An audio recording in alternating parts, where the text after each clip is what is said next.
Welcome to the Childcare Genius Podcast, the world's #1 community for brilliant childcare leaders.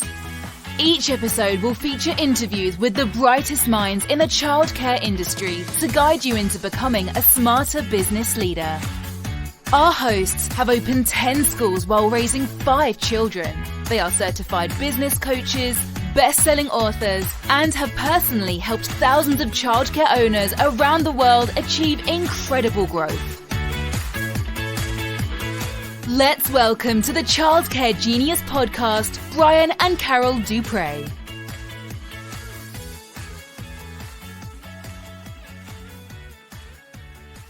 Welcome to episode 19 of the Childcare Genius Podcast. We're your hosts, Brian and Carol Dupre. We have an exciting episode lined up for you today. Our guest is a special friend of ours, both of ours, for 25 years. It's our CPA, our personal friend, Darren Hall, and he's going to be discussing end-of-the-year tax strategy. Don't forget to hit the subscribe button. All right, so today's podcast is sponsored by Leaf Childcare Insurance.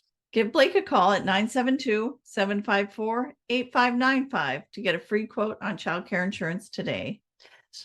Our guest on the podcast today is Darren Hall. Darren is a CPA that's been doing our taxes for the past 25 years. Darren is also an adjunct professor with Childcare Genius University. He's our resident tax expert. Today, we're going to be discussing end-of-the-year tax strategies. There's some strategies you can do at the end of the year. He gives you some amazing tips that you can get deductions in current year if you take advantage of them before the year end. So let's get Darren on the line. Hi, Darren. Welcome to the Childcare Genius Podcast. How are you today? I'm doing well. Thanks for having me. Good to see you, buddy. Darren and I have been friends for many, many years. We used to work together, and he has done he's been my CPA, Carol and I CPA, both professionally, personally, corporately for 25 years. At least, quarter of a century. Wow.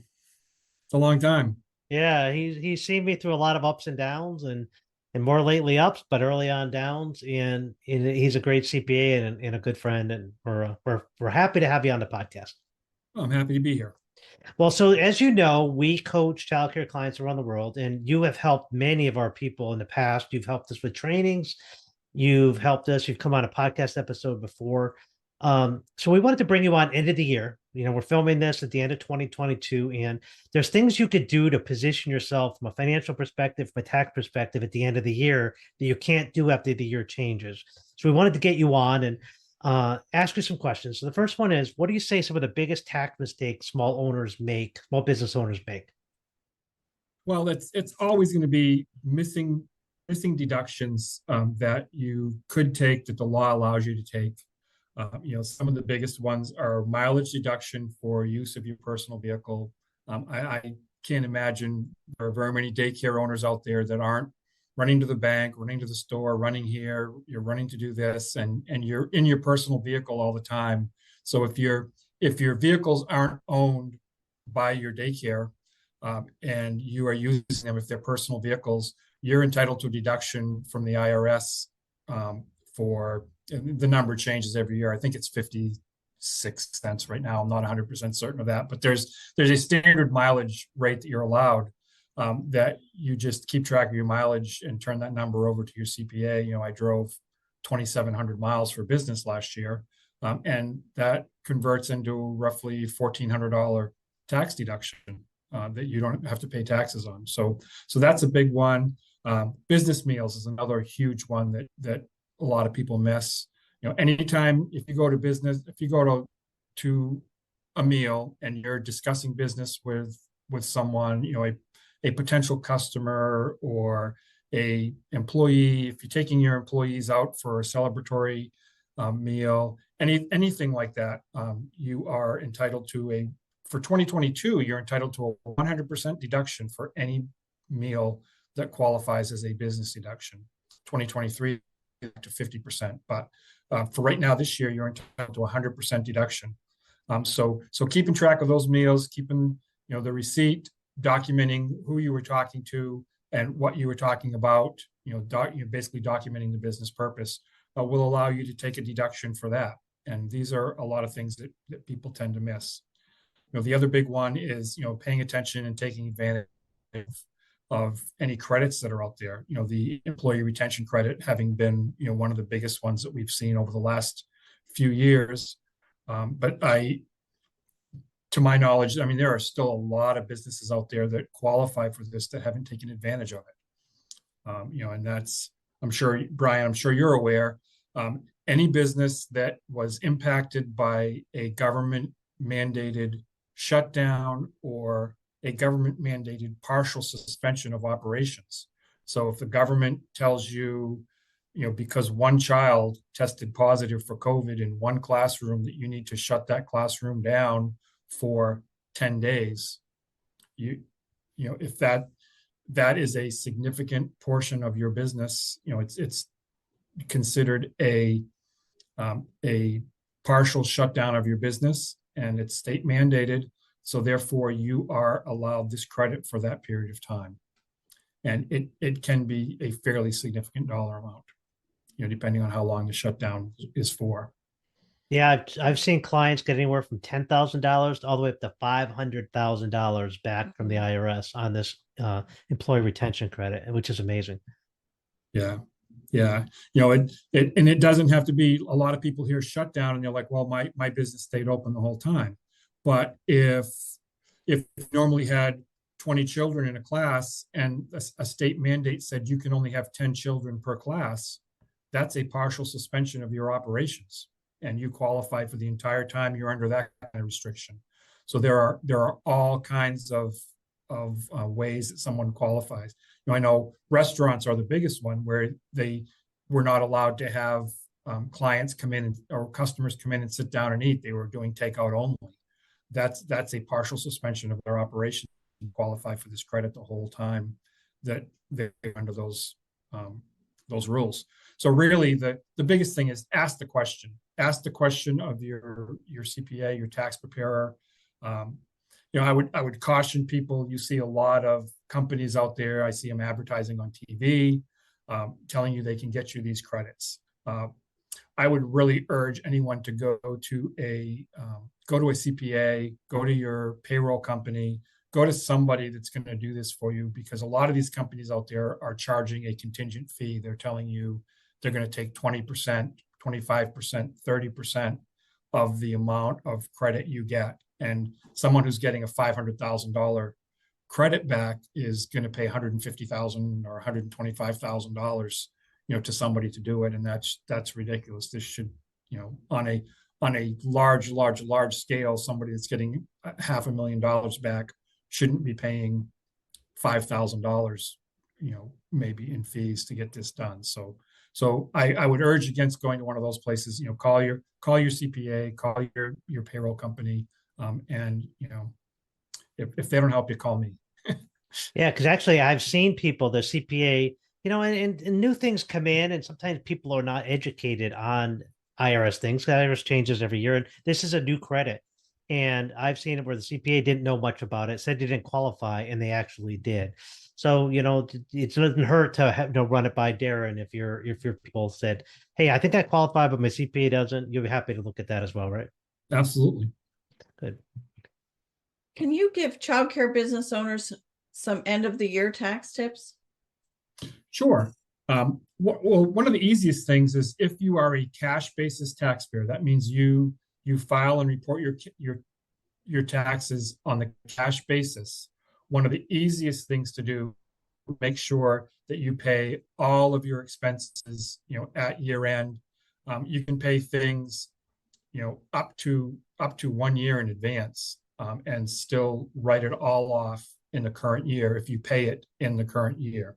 So, pay your insurance policies, in advance. If you're on a monthly billing, pay them all up in December. Pay your real estate taxes in December. If they're coming due, in February or March, just pay them early. You may get a discount when you pay them early.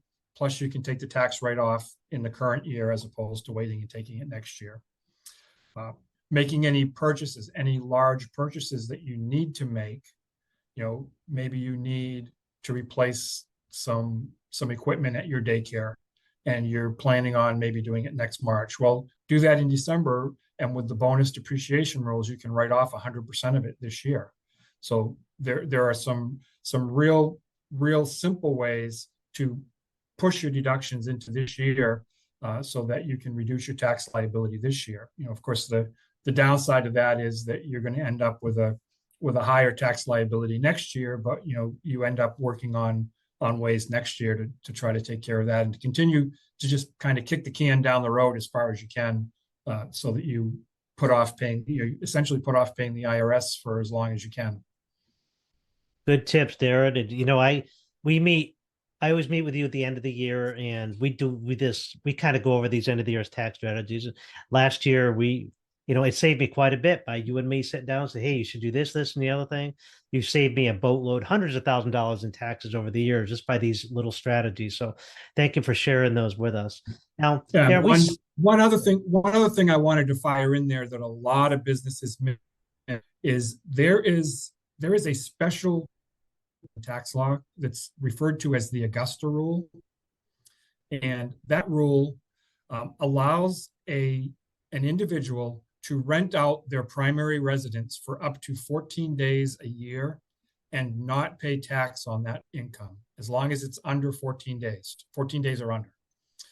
It came into effect, around a lot of people that live in Augusta, Georgia, want to get out of town when the big golf tournament, Masters tournament, happens there. And so they want to get out because the town is overrun and it's kind of crazy. So these people would leave and they would rent their house out to somebody who's coming, to be involved, either playing or going to watch the Masters tournament.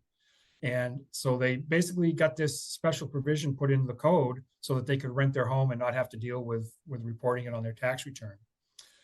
Some really bright people have flipped this around and said, hey, Brian, you have an S corporation, you have all these employees, you have a home, why don't you have a company party at your house, and you can pay yourself the fair rental value of your house for a day or 2 days, or whatever you tend to do. Why not have a management meeting? It's going to be you, all of your daycare managers, top people. You're going to have a 3-day retreat, and you're going to have it at your home.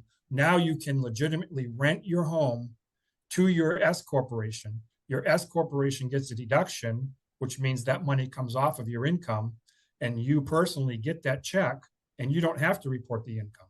So it's basically free money.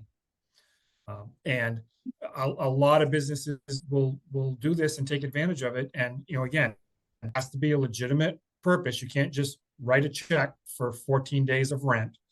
You actually have to document what happened, what you did, what you used it for, cementing what the business purpose of it was, and the rental that you pay has to be reasonable, fair market value rent. But I would caution people that you look at a house that rents for $2,000 a month is not going to, you don't just divide 2,000 by 30 and say, well, it's $66 a day. Shorter rental terms tend to be higher dollar amounts. If you want to rent it for 1 day, it's probably going to be $250. For a weekend, might be $500, for a 3-day weekend. So you have to do a reasonable amount. But if you do the full 14 days, a couple times a year, you have a week-long thing. You certainly can take advantage of the Augusta rule with your business. Thank you. Didn't know about that. Yeah. Thank you. And I thought you were already doing that, Brian. No, not yet, but I'll probably be doing this next year, Darren, and thank you. All right. So we're in the childcare business, as you know, and a lot of times childcare owners, they're teachers that have started a business, and they're not necessarily graded a financial picture of their business. They don't know what a P&L is. They don't know what a balance sheet is. They don't know what a financial statement is. Why is it important to know basic finances when it comes to owning a childcare business or any business? Well, yeah, and that's a very common thing that we see. Everybody out there running a business is good at what they do. but they're not necessarily good at accounting. You're good at running a business. You understand what you're doing, but basically your financial statements are they're the financial picture of what is happening in your company. I like to liken a balance sheet is essentially a snapshot. It's a one moment in time, typically done at the very end of the year, December 31st. What does my business look like? These are all my assets, everything that I own. These are all the liabilities, everything that I owe. And the difference between those two is essentially your equity, what your business is worth. And another way to look at it is, here's all my assets, and then on this side, here's where all my assets need to go. So if you've got $1 million worth of assets and $300,000 worth of liabilities, well, the other $700,000 is the owner's equity, so to speak. So that's a snapshot, one moment in time. Now, how do we get from December 31 of 2021 to December 31 of 2022? That's kind of a motion picture. It's a video, if you will. Everything that happened for the entire year, that's your profit and loss. That tells me all of my income that I took in, all of my expenses that I paid out. And when I get all said and done at the end, I've got net income. And that net income is going to either add directly to my owner's equity, or I'm going to take it out as a distribution as the owner. And obviously, if I take it out as a distribution, it doesn't add to my equity. So the importance of it is really to understand when we do a financial statement, a profit and loss, we generally look at a accrual basis financial statement. So we consider liabilities that you incur, things that you're going to pay later on, but you're using the service right now. A simple example of that is your electric bill at your center. You all month long, you use the electricity, and then you get a bill and you have to pay it. As accountants, we want that electricity expense to be in the period where you use the electricity. You generated revenue from all of your children. You had the lights on every day, but you never paid your electric bill. You pay your electric bill a month later.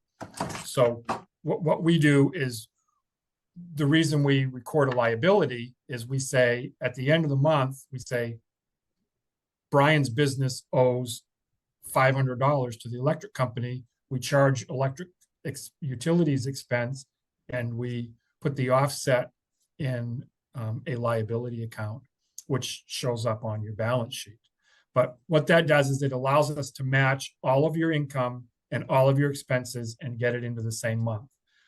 And it's important that you do that, because otherwise you might make decisions based on incomplete information. And if you don't have all of the information that you need, you certainly can never you can never make a good decision. Your decision's only going to be as good as the information that you have. So it might look to you like you're making money every month, and the reason why it shows that you're making money is you're not recording some of your expenses as they happen. So that's in a nutshell why it's really important to at least understand what you're looking at and why it's important, and the interplay between the balance sheet and the profit and loss statement. That was good, Darren. Again, it was a little complicated for some people. You say, "Oh, I didn't understand what he said." You'll get it over time. Darren's taught me a little bit every year for the last 25 years, so I know enough, but I sure as heck wouldn't file my own tax return. I don't know that much. And there's a lot to it. And that's why we have you. So when I have questions, I know I could reach you and get those questions answered. And but you're right. If you don't know what you're doing, you can easily be taken advantage of by a company like that one, pay 30% charge. When you say, well, I don't know how to do it, I'll just pay somebody else. Hey, I'm getting 70%. I'm excited about that. No, it's easy to get taken advantage of. And over the weekend, I was with somebody that, paying a CPA an exorbitant amount of money that I thought was way too much money for what little sized childcare business he has too. When you have a small business, you don't really need a top law firm or a top CPA firm that deals with, Fortune 500 companies. You just need a really good CPA at an affordable price to do your basic accounting and tax needs. And you don't need to buy, have that Mercedes when a Chevrolet type CPA will do. And you speak to that at all, Darren? Um, yeah, I mean, just, it's like anything that you do. You can buy the absolute top of the line, or you can buy, something that's solid and dependable, and you want to match what you buy with what you need. If you are not engaged in all kinds of really, really, really high level stuff, then you don't need that CPA that deals with all that high level stuff. But by the same token, you need one that's going to stop and take the time with you and discuss things like the Augusta rule. That's going to reach out to you and make sure, hey, you should qualify for the employee retention credit based on what I know. This is something that, with me, I reached out to every one of my clients and said, hey, have you considered this? Have you looked at it? Let's talk about it, and let's make sure that we get you the credit. The same thing with the PPP loans that everyone was getting. There are tons of companies that were eligible for those that didn't get them, and I, as a CPA, I kind of feel like it's my responsibility to reach out to my clients and say, hey, did you know about this? So that's very important, that not necessarily that you have a high caliber CPA. You just want somebody that has the ability to monitor you, and you want to be important to that CPA that you're with. Sometimes if you are a very small firm with a very large CPA firm, small business to a large CPA firm, it's easy for you to get lost. Whereas if you are with a smaller CPA, you are much more important, and he's going to be much more likely to think about you, to reach out to you and say, hey, you need to pay attention to this.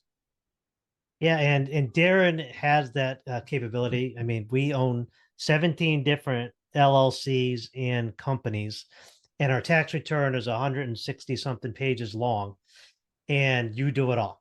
So you can handle a very simple, small childcare center, or you can handle a very large multi-center with multiple companies, multiple properties. So I will definitely give you a plug for that. You could handle very simple, which mine used to be very simple 25 years ago.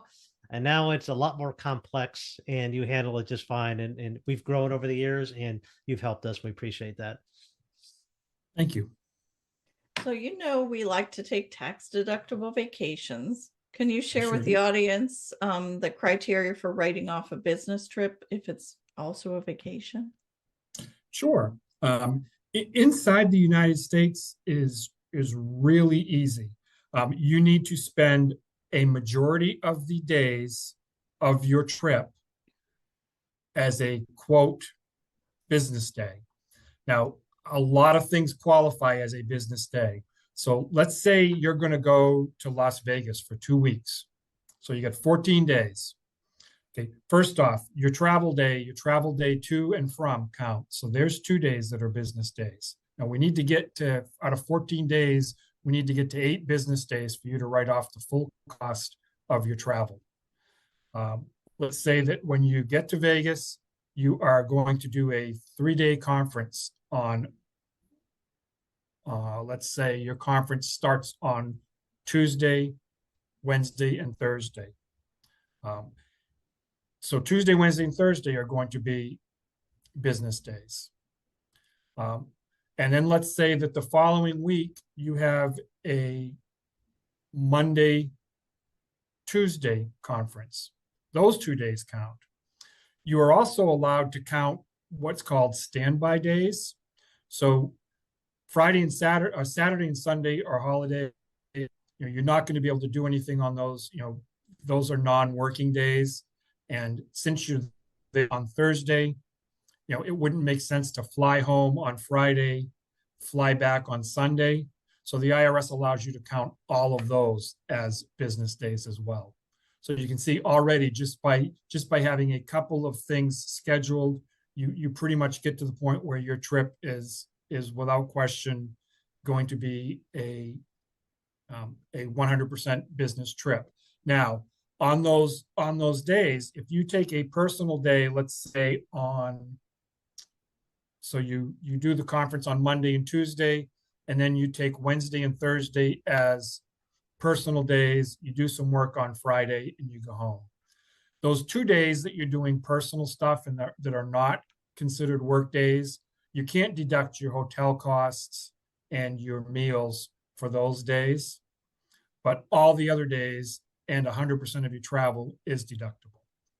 So understanding what constitutes a business day, having a legitimate business purpose, having things where your presence is required in a certain place on a certain day, going to see potential, if you have a client, let's say you had a client, somewhere out there in the Las Vegas area, or a potential client, that you went and you drove an hour to reach them, spent 2 hours with them, drove an hour back.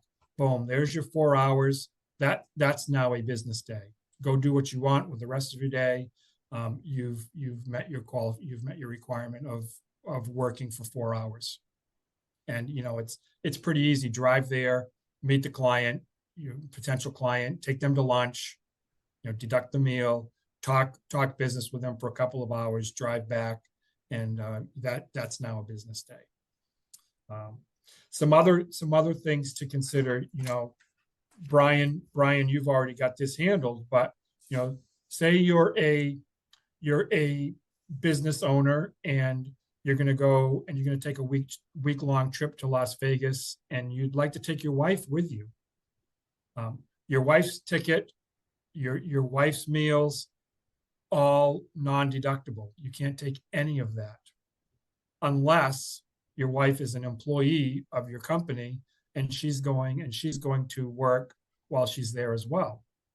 So Brian, you and Carol go travel, no problem. You're both there. You're both going to a conference. You're both going to meet with a potential client.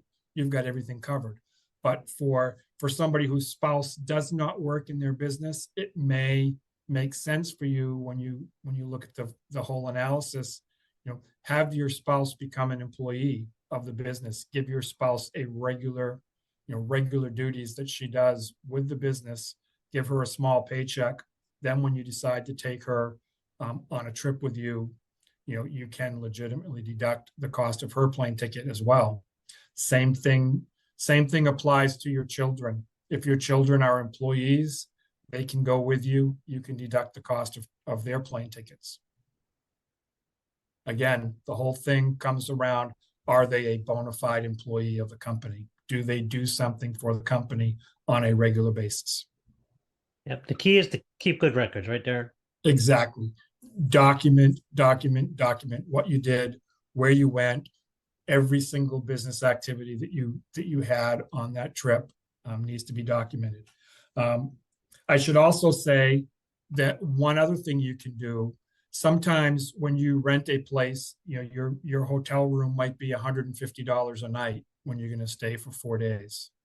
But if you stay for a week, they might rent it to you for $700 for the entire week.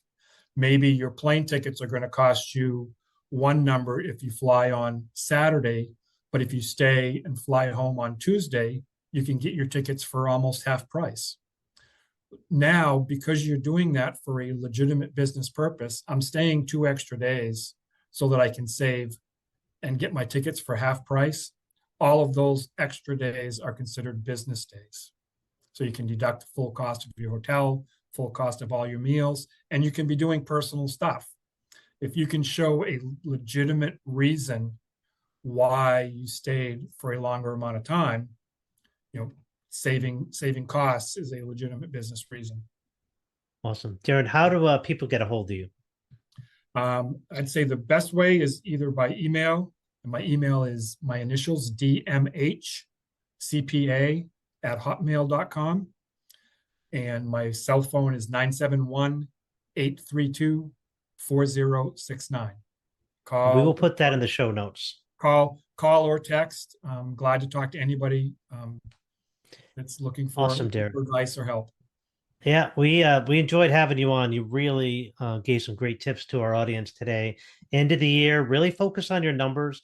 At Child Care Genius University, we focus on financial. We actually train you. So in the course of our year together, we'll teach you about a profit and loss. We teach you about a balance sheet. Darren's one of our people that comes in and does some of our trainings for us. So we will help you get that grip on your finances during your time together. So reach out to us as well, and we can get you in there, and then we can hook it up, Darren, through our training as well. So, Darren, thank you so much for taking the time out of your busy life. I know we keep sending you business. A lot of our clients are coming to you. We keep you busy, and I know you like being busy. Excellent. All right. Thank you very much. Darren is so good with taxes. He has. He has saved me hundreds of thousands of dollars in years of taxes over the years with the IRS. And I'm so happy to have him on helping to train our coaching clients. And if you need financial help in your childcare business and would like us to help you, visit our website at childcaregenius.com and click on the coaching tab, and you'll see an option for a free coaching call. I'd love to help you grow your business. We're all in helping you. And let's hop on a free call. Let me show you some things to do to help your business, and we'll show you how we can help you increase your finances, pay less taxes, and have more peace of mind. And if you'd like a free autographed copy of our new book, Advanced Childcare Business Strategies, Secrets to Profitability, Expansion, and Wealth Creation, visit our website at childcaregenius.com/books and order today. We'll even pay the postage if you're in the US. Awesome. It's a great book. A lot of positive comments on this book right now, and we'll send it to you for absolutely free. And this concludes episode 19 of the Child Care Genius podcast. Thank you so much for taking time out of your busy day to spend a little bit of time with us. And just a reminder to hit the subscribe button so you won't miss a future episode of the Child Care Genius podcast. And we'll see you next week. Bye. Thank you for listening to the Child Care Genius podcast. If you enjoyed the show, please do us a favor and hit the subscribe button so you won't miss a future episode. Don't forget to visit our website at childcaregenius.com to see a list of services we offer to help your childcare business grow. Until next time, thank you for being a part of the Child Care Genius community.